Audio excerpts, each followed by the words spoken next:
सोचा जाने से पहले 2-4 का हिसाब करते हुए चले जाऊंगा। मैं अभी अल्हम्दुलिल्लाह हमारे जो वकील साहब हैं हाईकोर्ट के अंदर लड़ रहे हैं उनके साथ एक मीटिंग करके आया। तो सुप्रीम कोर्ट के अंदर कैसा जाया जा सकता है, एक मीटिंग अभी दिल्ली में चल रही है और इंशाल्लाह कल मैं दिल्ली पहुंचने के बाद बैरिस्टर असदुद्दीन ओवैसी साहब ने कुछ सुप्रीम कोर्ट के बड़े लॉयर्स को साथ में लेकर कल एक मीटिंग रखे हैं। आप लोग दुआ करिएगा इंशाल्लाह कि हमारी कानूनी लड़ाई जो है उसमें हमें कामयाबी मिले।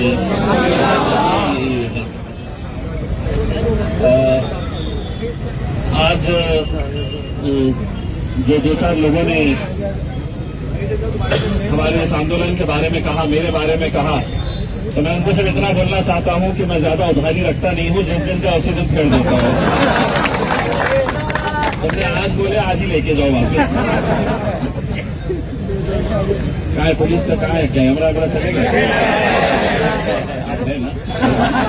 शरद पवार साहब पवार घराने के नौजवान एक एमएलए है जो उन्हीं के पोते रोहित पवार साहब, उन्होंने कहा है कि कुछ पार्टियां जो है वो भारतीय जनता पार्टी को मदद करने के इरादे से ऐसे काम करती है कि जिसका फायदा भारतीय जनता पार्टी को हो करके। फिर उन्होंने हमारा हिसाब निकाला कि हम इलेक्शन लड़ते हैं तो कैसा भारतीय जनता पार्टी को इसका फायदा होता है, और उन्होंने मेरे इलेक्शन का उदाहरण दिए हैं। अब उनको थोड़ा सा हिसाब किताब बता देता हूं। 2019 के अंदर मजलिस इत्तेहादुल मुस्लिमीन में पूरे महाराष्ट्र के अंदर लोकसभा की 48 सीटें हैं, और उन 48 सीटों के अंदर मजलिस इत्तेहादुल मुस्लिमीन ने पूरे महाराष्ट्र के अंदर महज 1 सीट लड़ी थी, और अल्हम्दुलिल्लाह 1 लड़ी थी और एक जीती थी। आप लोगों ने जिताई थी। अब मुझसे अगर मुझ पर अगर ये इल्जाम, मेरी पार्टी के ऊपर अगर ये इल्जाम लगाया जा रहा है कि हम खड़े रहते हैं इसी वजह से, तब तुम्हारा हिसाब मैं बताता हूं। तुमने 22 सीटें लड़े थे 2019 के अंदर। रोहित पवार साहब एनसीपी ने 22 सीटें लड़ी थी और उसमें से 4 जीतकर आए थे आप। मजलिस तो सिर्फ 1 ही सीट लड़ी थी, तो फिर बाकी के सीटें आप कैसा हार गए या भारतीय जनता पार्टी कैसी जीत गई? हम तो लड़े नहीं थे उसमें। तो आप बोलने से पहले थोड़ा अपना हिसाब किताब बराबर कर लिया करिए। अब आपने मुझ पर इल्जाम लगाया है तो मेरा भी सुन लीजिएगा। शरद पवार साहब ने नागालैंड के अंदर भारतीय जनता पार्टी को समर्थन दिया अभी 8 दिन पहले। तो पूरा बवाल जब टीवी में हुआ तो पवार साहब और उनकी बेटी दोनों मीडिया के सामने आए और उन्होंने ये तर्क दिया कि हमने भारतीय जनता पार्टी को नहीं सपोर्ट किया, हमने सिर्फ मुख्यमंत्री को सपोर्ट किया। और जब मैंने सुना तो मैंने फौरन पीछे पलट कर देखा कि मेरे को शेंडी एंडी तो नहीं लगी हुई है।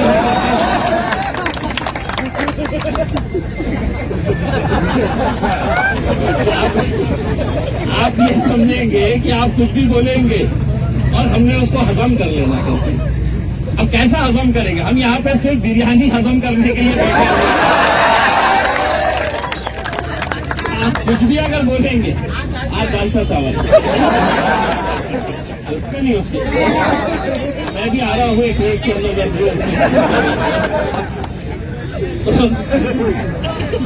तो ये जो बातें हो रही है। दूसरा ये है कि आज औरंगाबाद के अंदर एक नए साइंटिस्ट का जन्म हुआ है। साइंटिस्ट, वैज्ञानिक या साइंसदान जिसे कहते हैं। तो वो साइंसदान कौन है? क्या है? अल्लाह ने बोला है कि कुछ गुनाहों की सजा तुमको यही देने वाला है। तो ये भागवत कलाड़ जो है वो हमारे गुनाहों की सजा है। ये तो उन्होंने बोले मैं भी संजय सिरसाट की जो मांग है उसका पूरा समर्थन करता हूं। अब मांग क्या है? बोले औरंगजेब रहमतुल्लाह की खबर अपन यहां से उठा के हैदराबाद लेके चले जाएंगे। मैं ये साइंसदान से पूछना चाहता हूँ कि कैसा लेके जाएगी, बताओ। एक बार ईमानदारी से बता दो तो क्या कि हमको भी समझ में आएगा। भैया हमको तो इतना ज्ञान है नहीं, आप लोगों के पास है। मतलब ट्रेन से ले जाएंगे, हाथ पे लेके जाएंगे, ट्रेन से लेके जाएंगे, कैसा तरीका क्या है इसका, ये बताओ। बिल्कुल सही है। अब इनका पप्पा जो है दिल्ली में बैठे हुए, करार साहब तुम्हारे पप्पा जो दिल्ली में बैठे हैं ना, वो चेंबर से गैस निकाल लेते हैं, और जब उन्हें बोलते हैं तो फिर मुझे पलट के देखना पड़ता है।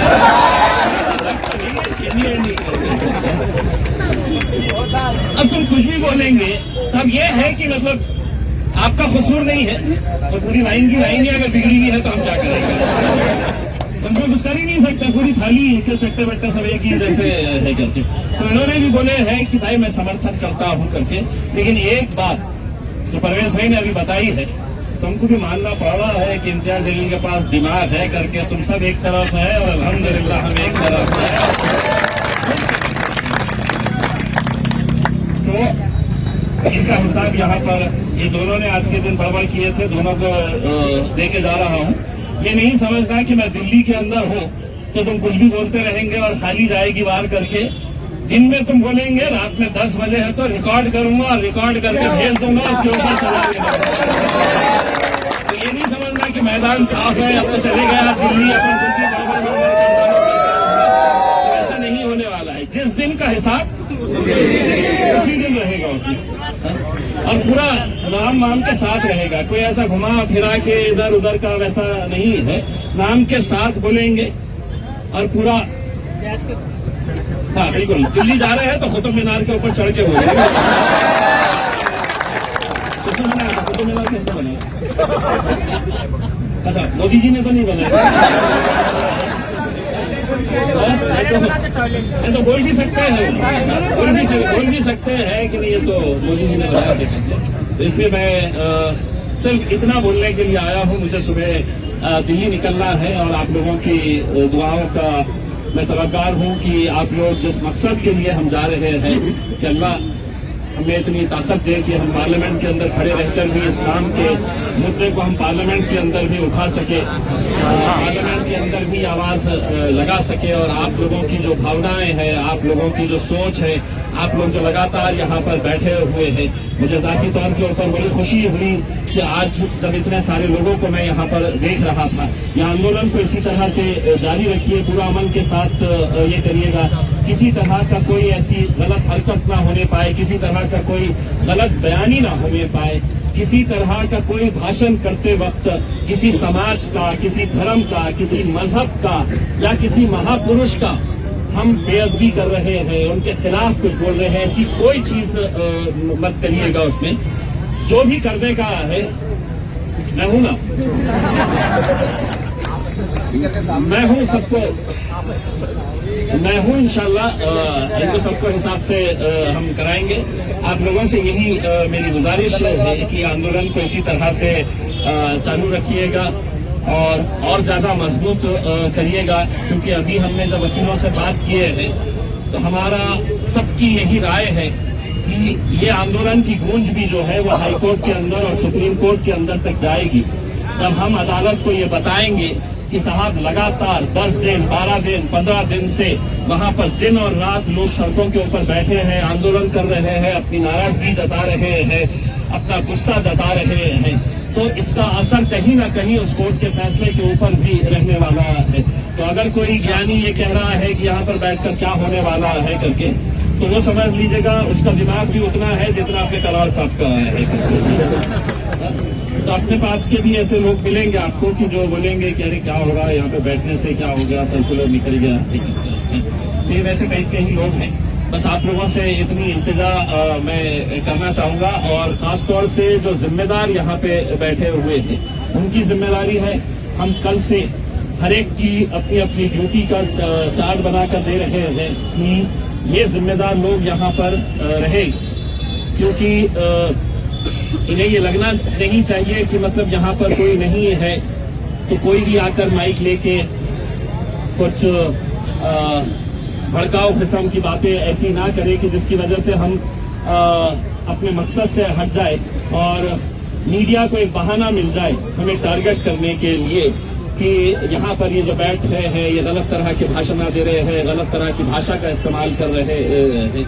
तो आप लोगों से सिर्फ यही इंतजार करूंगा, इंशाल्लाह मैं 2 दिन के अंदर वहाँ पे मीटिंग्स करके इंशाल्लाह दोबारा आपकी खिदमत में हाजिर हो जाएंगे। जब तक आप लोग हैं तो इस मिशन को जारी रखिएगा। बहुत बहुत शुक्रिया।